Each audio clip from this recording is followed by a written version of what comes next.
Welcome back to Sports Talk on the Sports Animal. I'm Jimmy Hyams along with Vince Ferrara, and we're pleased now to be joined by a very special guest, and he'll be part of the Tennessee Titans Caravan tomorrow in Knoxville, and that is Jake Locker, quarterback, Tennessee Titans. Jake, how are you doing?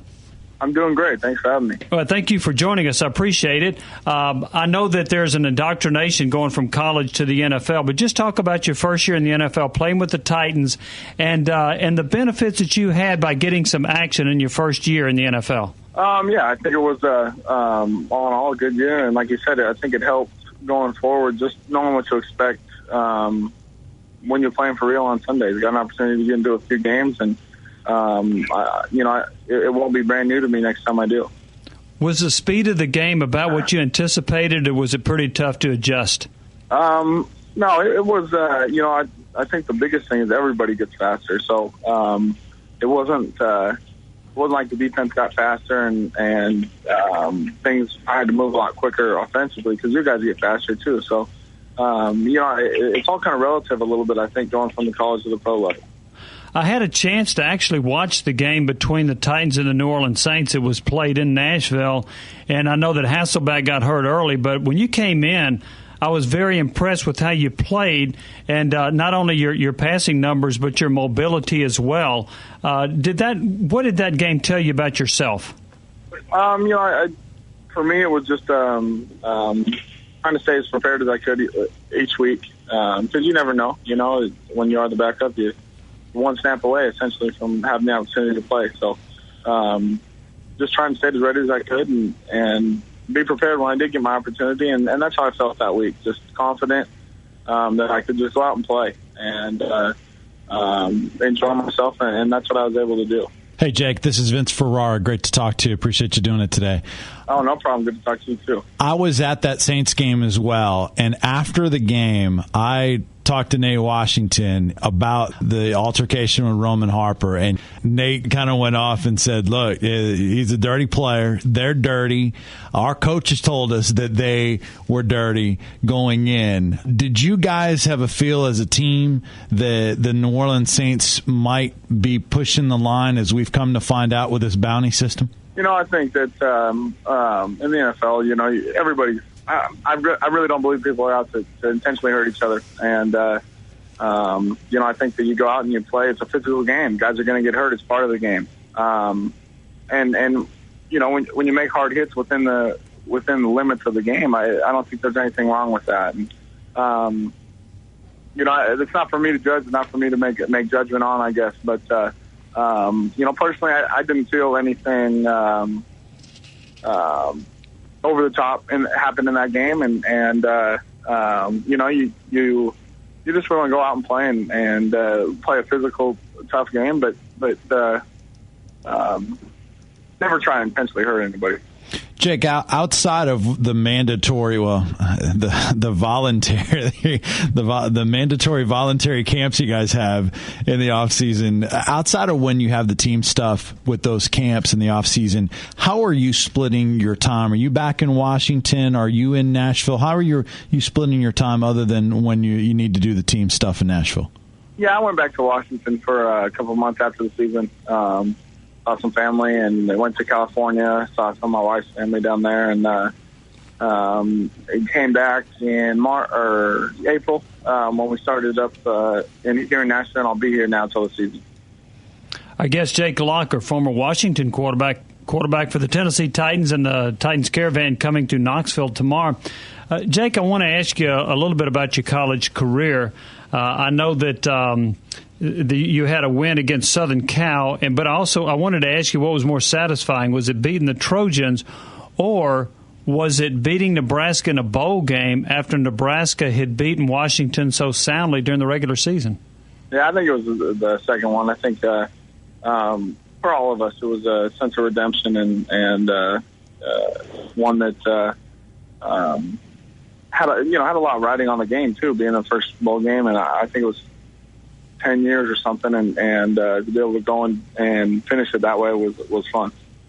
How do you think that Steve Sarkisian helped prepare you as far as an NFL quarterback?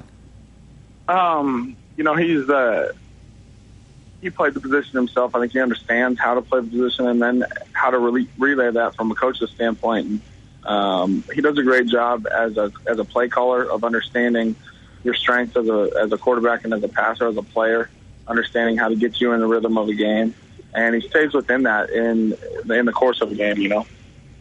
You, of course, were a first-round draft pick of the Titans, but you were also a great baseball player, and twice you were drafted by major league teams. Were you close at all to pursuing pro baseball instead of going pro football? No. I'd always loved playing football. It was something different for me that I didn't really get from anything else. And I enjoyed playing the game of baseball when I was young, but I always knew I wanted to play football if I had the opportunity. Jake, in high school as a sophomore, he ran the wing T, which is always great for your passing stats, right? Yeah. Now, at that point, was that sort of a disappointment for you as a quarterback, thinking, how am I going to be able to develop my passing skills and try to get to the next level? What'd you feel about having to run that wing T offense as a quarterback? I actually ran it all 4 years in high school. Mm-hmm. And I loved it. I had always played running back until I got to high school. So when they moved me to quarterback, I was actually mad at them. I was like, this sucks. I don't get to carry the ball. This is not what I want to do. We never passed the ball anyway while I want to play quarterback. And, the offense kind of evolved throughout the time that I was there. But I always loved it. I thought I would have sworn by the offense that it had worked in college when I came out of high school. So I had nothing bad to say to it about it, and I still don't. When you went to the NFL and you were drafted by the Titans, people still had the question, I know you hear it all the time, about the accuracy aspect of it. What specifically have you been able to do to work at it? Is that a reps thing, or how do you work at accuracy on the NFL level? I didn't believe I had a problem with that when I came out, and I still don't. Mm-hmm. It's just something that I think you become more comfortable with the system you're in and the guys you're playing with, and with that comes success. And I don't think it's measured by statistics like that, in my opinion. At the end of the day, if you find ways to win games, who cares how you get it? Who cares what's your completion percentage is at the end of the day? If you win, you win, and that's all anybody really cares about.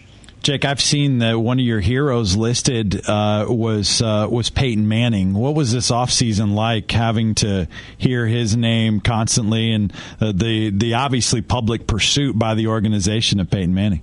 Yeah, I think he's in a place that he wants to be. Happy for him, and wish him the best there. And I'm excited about the opportunity we have here and the guys we have in our locker room, and looking forward to competing with them this year. Jake, when you were at Washington, you played against a pretty fair quarterback. There was a guy named Andrew Luck at Stanford, #1 player picked in the draft. What do you think's in store for him his rookie year? He's really talented, really smart, plays the game with a lot of confidence, and I think you'll see good things out of him. I think he'll be a guy that will work hard and really do it. Going to translate really well. Do you think there's similarities in your game and his game? I think he can run. I mean, I don't think people give him enough credit for how mobile he is. He really, when he gets outside the pocket, can make things happen with his legs. And I don't think that was a big selling point on him, and I think it should have been. And so, yeah, I think there's some similarities, definitely. But, everybody's their own player. Jake, what do you miss the most about college life? It's something where I think you create a really strong bond with the guys that you come in with, especially your freshman year. And, guys that you live with the first time you're out of the house and all that kind of stuff. So you create some good friendships in the locker room. I think anytime you leave a locker room, that's the toughest part, is just leaving the guys that you built those relationships with within that locker room. There was the Fern Dogs following you and as your backers in college. Is there a Jake Locker group of the fan base and with the Tennessee Titans that you've been able to find out so far? No, my parents are still, they were the leaders of that crew in college. They still are my biggest supporters, and I don't think anybody will ever pass them up. Hey, Jake, we appreciate your time. Thank you so much for joining us, and we look forward to visiting with you tomorrow as you'll be a part of that Titans Caravan at the Academy Sports and Outdoors. So thank you very much, and look forward to seeing you tomorrow. All right. Thank you, guys. Look forward to meeting you. All right. Thank you, Jake. I appreciate it. Jake Locker, he is a Tennessee Titans quarterback, backup quarterback to Matt Hasselbeck, and was a first-round draft pick of the Titans. And Vince, we talked about, we were at that same game watching his performance against the Saints where he almost pulled out a win. I think he's got a lot of promise to be a really good NFL quarterback. There's no doubt. And he was able to put his stamp on that organization before. Remember when they had the lockout? Jake Locker was the first one in the building when they opened the doors after the lockout, studying the playbook, putting in the hours. I think that set the tone and got the attention of his teammates that, look, this kid is not going to take anything for granted. He's here. He wants to be a part of the team and shows great maturity early on and then prove that he has ability on the field too. Yeah, absolutely. Well, that's Vince Ferrara. I'm Jimmy Hyams. When we come back, we'll have our final segment. You've been listening to Sports Talk on the Sports Animal.